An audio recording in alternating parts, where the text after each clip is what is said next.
על כל זה הימנו זמן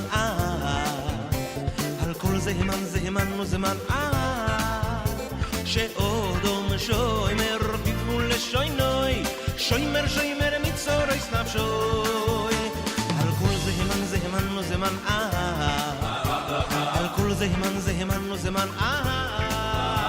שעודום שוימר בגבול לשוינוי שוימר מצורי סנפשוי.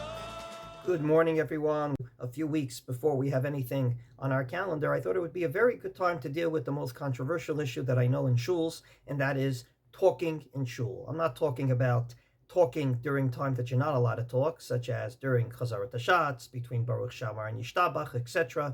I'm talking about in general, in the places that the laws of davening do not prohibit you from talking. Is there an absolute prohibition to talk in shul because it's a holy place, or can we talk in shul because, after all, it's a place where we meet many fine Jews and it's a good place to socialize? So allow me to begin today by quoting an introduction from the Smak. Who was the Smak? His name wasn't Smak, like that thing you used to wear when you painted in kindergarten, but rather his real name was Rav Yitzchak Korbil, or Rav Yitzchak Mi Korbil. His years 1210 to 1280. He was a Rav at the end of the Tosfos period in France. He ultimately, at his time, the famous book called the Smag, namely Rav Moshe Mikutzi wrote the Sefer Mitzvot Gadol. He thought it was too big and too learned for most people, so he decided to write an abbreviation called Sefer Mitzvot Katan, or the Smak, which we are about to quote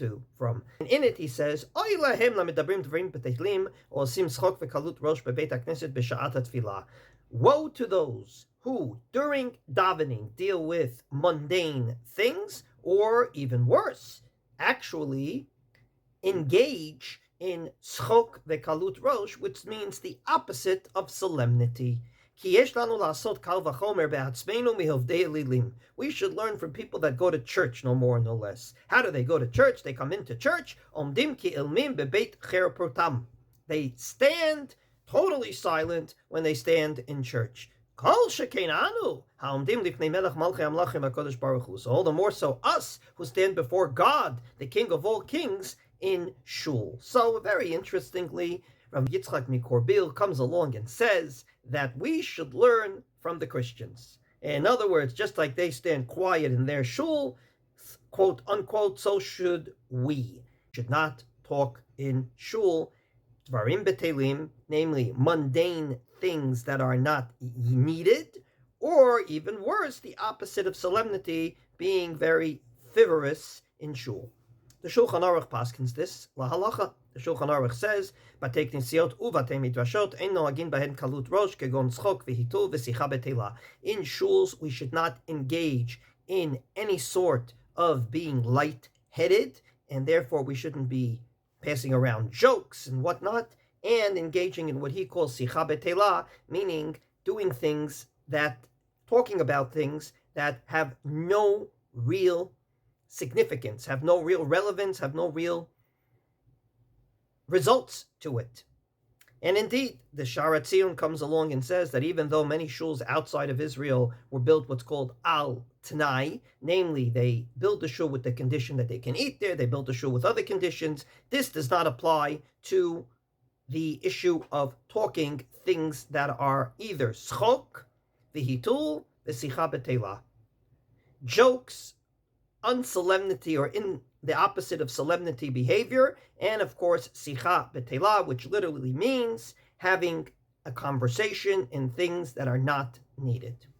So if we ended here, as we will today, it seems like in shul you should have a certain level of solemnity, but there isn't an actual prohibition to talk in shul at all outside of that smak that says ke'omdim ilmim bebeit hakneset. But even he says the only things that are forbidden is dvarim betelim and tzchok vekalut rosh, namely talking about things that are not needed, namely stam talking, and obviously dealing with very lightheaded behavior.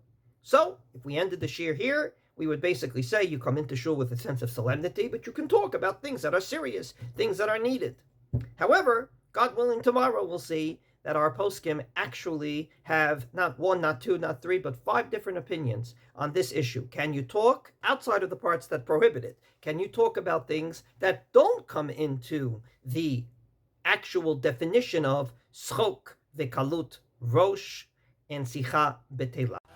אם אמרתי מטרה לי חסדך השם יסדני אם אמרתי מטרה לי חסדך השם יסדני ברוב שרפי בקידי תנחומך יששהו נפשי ברוב שרפי בקידי תנחומך יששהו נפשי